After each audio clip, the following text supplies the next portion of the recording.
Hey, it's Dr. Michael. I've been asked to do the brief demo that I do for all my patients.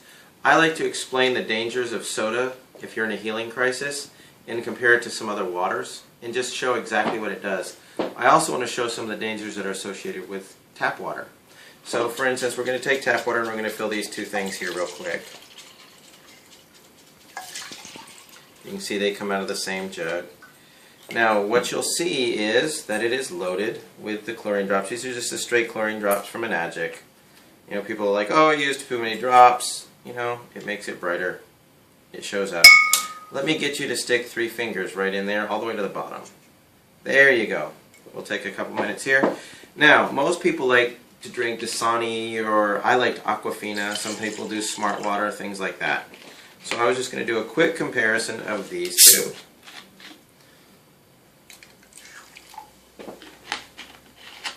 So if we look at how much the acidity level is compared to Enagic's 9.5 water, we will get a comparison.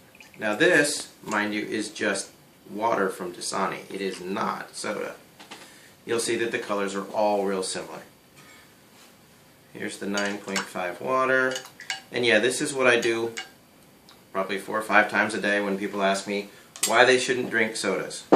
You can tell from the pH chart that this is about 10.0, 11, 9.5, somewhere in there. This is the soda, Sprite. You can tell its acidity level is way down at the bottom of the chart. And surprisingly, this is Dasani water, one of the more common bottled waters. So what it does is it is an extreme acid. If you're trying to have available oxygen, hydrogen, and antioxidants in your water, what you're going to run into is, if you think, oh, I'll just drink 1 soda a day, what you're doing to contaminate your system. So, for instance, if you're drinking water from Dasani, it rebalances out pretty quickly. It'll bounce up, gets it done.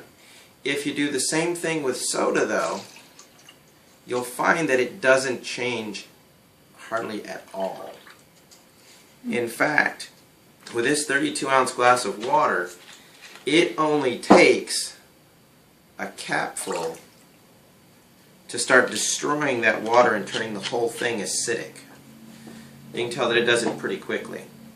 If you ended up going, hey, I just wanted a gulp, wash it down, you'll find that it gets dangerous in a hurry.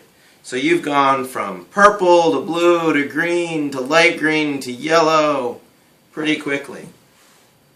So what that means is you've destroyed the antioxidant properties, the available hydrogen, the available oxygen in the water, and you're damaging your tissues. Again, that's why we try to steer people away from drinking the sodas, especially during their trial time. This works really effectively to get them to go, I may never drink soda again. This now is the chlorine water. The reason that we do this demo is because people don't think that what they put on their skin matters. Your skin is an osmotic membrane. It will, which means whatever is on either side, it will go across your skin and absorb whatever is necessary till it reaches a balance. So for instance, lost your paper towel here. There you go. And as you saw, I just dumped it from the same thing. We can just keep adding drops. What has happened is the chlorine that was in the water is now in her hand. The skin has literally absorbed it, and you can see the color differential. It's night and day. But that's what I do, that's how I do it. That explains the difference of how your acidity ratio is changed by drinking soda. Most people go, well, I'm not going to drink enough of that water to change the acidity.